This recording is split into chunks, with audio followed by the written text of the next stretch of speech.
Hey everybody, Healthy Prepper here. Today I'm going to be dehydrating the potatoes that I got on sale yesterday. This 10-pound bag was only $1.75 at the Dollar General Market. So we are going to eat some of these, but I'm probably going to be dehydrating at least 2/3 to 3/4 of these. So here's my bag. The next step is I'm going to put them in the sink and rinse them off. Okay, I've separated the potatoes that I'm going to keep for our personal regular use, and these are actually the smaller potatoes in the batch, and I'm leaving the bigger potatoes to be boiled and washed. So here we go, wash them up.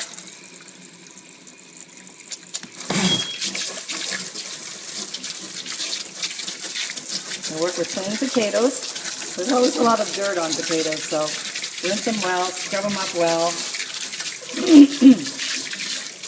I'm going to personally leave my skins on. I like the skin on the potato, and Mama always taught me that all the vitamins and nutrients are in the skin of a potato. She grew up as a farmer, so I'm going with that, and let's see how we go here. Okay, carrying on with the scrubbing. Need 2 hands. Okay, next step, I've got these big pots on the stove, and I put, these are I call them my prepper pots, but one is a medium-sized pot and one is a very large pot, and I wasn't sure how much room these potatoes would take, but because I did take some out, these potatoes will fit fine in the medium-sized stock pot. So I'm going to go ahead and add a little bit more water here and make sure that the potatoes are absolutely covered, and go from there. Oh, also very important is to, if you see any eyes on the potatoes, those little growing areas, or any green areas on the potatoes, you want to remove those and cut those and not dehydrate those. So you want to make sure that your potato quality is top-notch. Okay, here I'm going to add some more water to the pot to make sure they are covered. Now boiling the potatoes whole is going to take a little longer, but I think it's going to be easier to work with them after when I cut them up because they're larger and they're easier to maneuver when I'm going to put them through the cutter. So we're just going to let these boil away for a while, and in the meantime I'm going to go handle a few chores like run out to CVS and do some couponing. No, just kidding. I'm going to be here watching the stove, watching the pot boil. All right, back in a few. Okay, now I have gone ahead and boiled these until they are still firm, but they're soft, like you can put a knife just through by putting some significant pressure on it. So you want to boil them to the stage where they're soft but not mushy, and you want to be able to work with them after while you're cutting them. So they have to have some firmness. So I'm going to go ahead and take these off the heat and just let them cool so they're easier to work with, and we'll go from there. I dumped out the water and I'm just cooling these in the sink with some cold water to help expedite the process.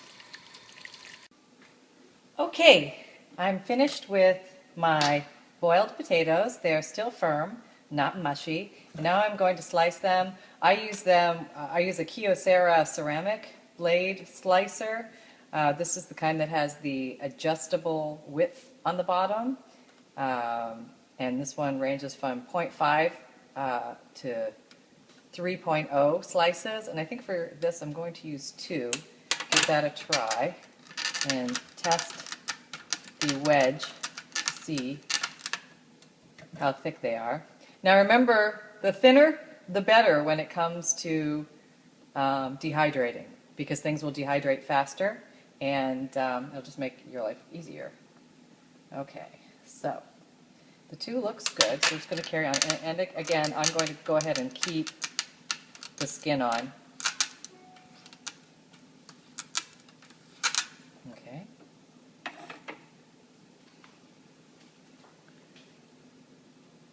The easiest way to do this is actually directly into a bowl. So I've added a bowl here, and then that way things fall directly in here. Now with the ceramic cutter, you want to be very, very careful when you get closer to the blade with your fingers. You don't want to go too close because this thing will slice your fingers off, and that's when you want to use the attachment here, not the attachment, the extra piece to save your fingers. There. Okay. And just do that till it's gone. All right. Take a look at what we've got. Nice sliced potatoes in there. All right. Now a couple of thoughts on the sliced potatoes. I wanted to show you last year's potatoes, which were done. These were sliced, and these were, I guess you would say, diced. You can get a lot more potato in the jar in the diced versus the sliced. So I'm going to go ahead and dice a lot of these up. So you can cut the whole potato long ways and just dice it up that way. Which I'll show you that.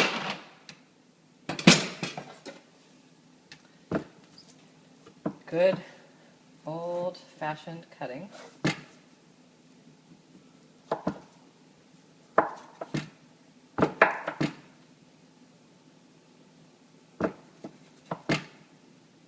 And you can even use a potato French fryer cutter.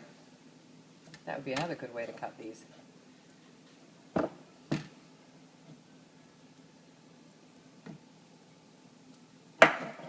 All right. These.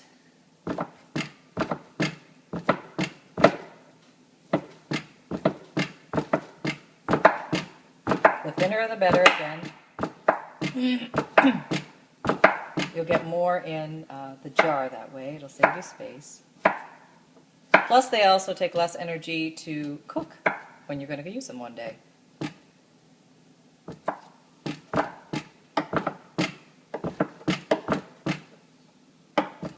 There. Okay.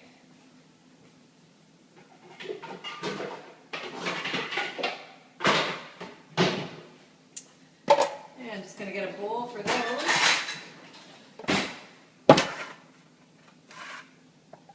Those in the chop pile. Doesn't have to be perfect. The dehydrating is going to do a lot of the work for you. But if you do see larger bits and pieces, I would recommend making them smaller, just because it will make the dehydrating process go a little bit easier. So there you go.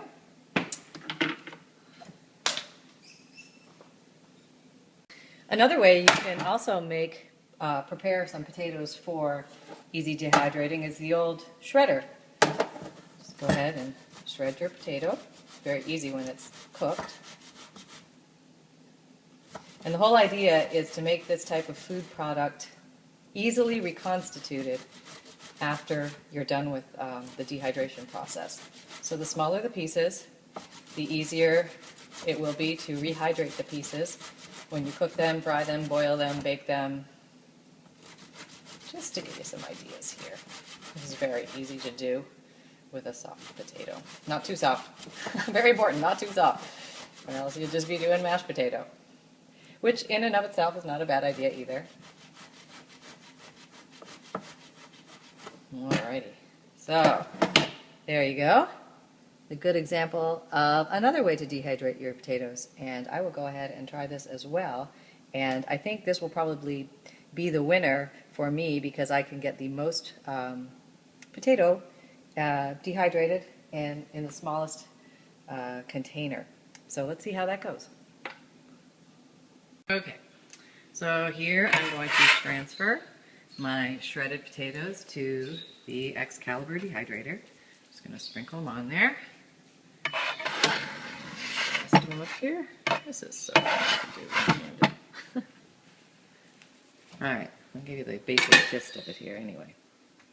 Alright, so the idea with these is you want to spread them evenly and thinly about the screen. And I will put some more on here.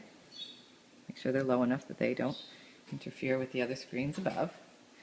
But those are very nice and small. Those are even smaller than the ones I did last year, so I think I'm going to be liking the smaller ones even better. But I also went ahead and put the diced ones on here to be dehydrated. Okay. And also the sliced ones on here to be dehydrated. So I'm just going to go ahead and fill up the rest of the shelves, and I'll go from there. Okay, I just finished completing the last, actually I have one extra row, the last row of shredded potatoes. I'll show you. Oop, lost a piece.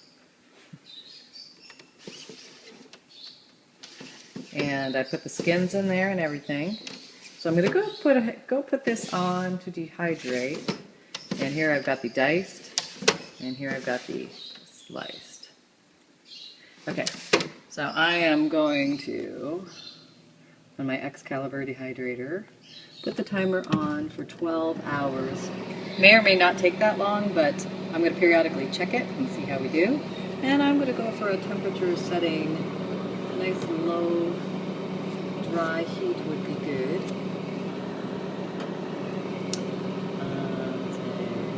Let's go for 145. That's not bad. That's about middle of the road. It's often you could do veggies for 125 to 135, but potatoes are a little hardier, and these were soaking wet coming from the pot. So I'm going to go for 145 and 12 hours, and I'll check back with you. Okay, the dehydrator's been running overnight, so let's see how we did. We've got very nice, very crispy potatoes. See how thin they dry out to? Cracky dry, that's what you want, the crackle. Then you know you've got them bone dry. And here are the diced potatoes. Okay. And these are also very, very dry. You can hear that, but they're crackly. That's what you want. And here's an example of the shredded potatoes. Now what you can use these for is you can crumble them up. They're very easy to crumble up. And you can put these in a glass jar or in a mylar ziplock bag with an oxygen absorber. But these are very easy to add to soups or stews, or you can also make a layered casserole with these. And these are very space saving when it comes to storing.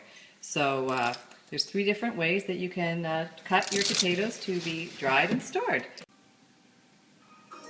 There you go, 10 pounds potatoes, shredded, diced, and sliced.